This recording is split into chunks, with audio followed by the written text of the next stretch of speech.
We're going to kick off with what I call the ABC of pullbacks, which should explain how I trade pullback strategies in all time frames.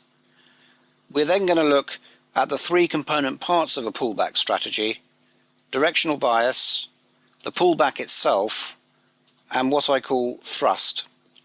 So let's start with the ABC of pullbacks. I just mentioned the three components. Here they are again. Directional bias tells us whether we can go long or short, whether we can buy or sell the instrument we're looking at.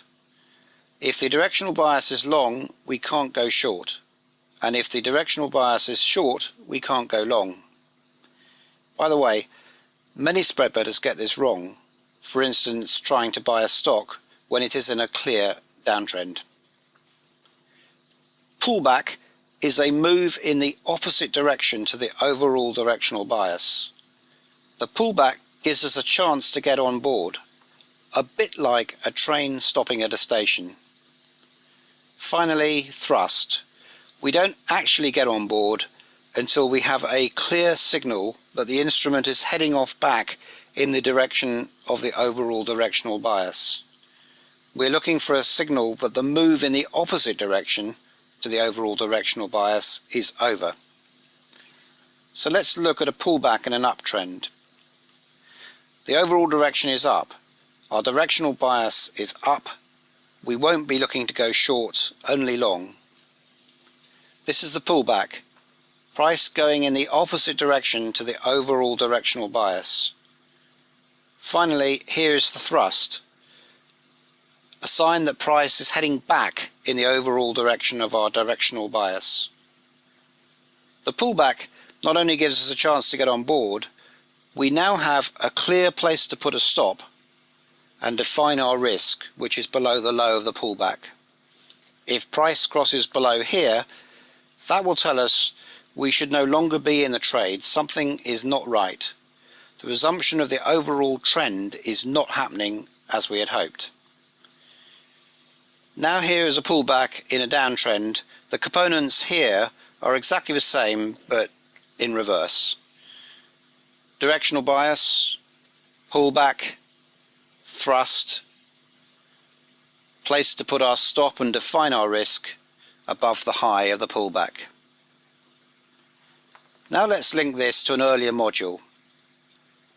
When we have a directional bias and see a pullback, what have we found? We've found a setup. And when we then see a thrust, what have we got? We've got the trigger. There are many tools that can be used to form a directional bias. These include ADX, which is featured quite a lot in my books, and visual inspection. Sometimes obvious trends just seem to jump off the chart at you. In this DVD, we're going to use moving averages and Kagi to establish directional bias. The pullback is a move in the opposite direction to the directional bias.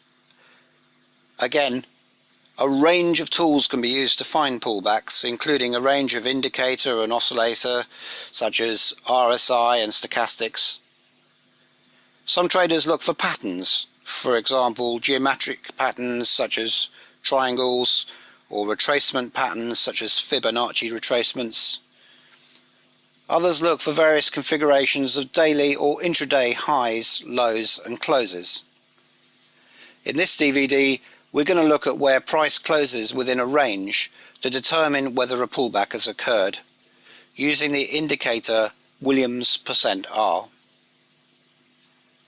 Remember, when we have a directional bias and a pullback, we have a setup. Now let's look at thrust. A thrust is a signal that the move in the opposite direction to the directional bias is over.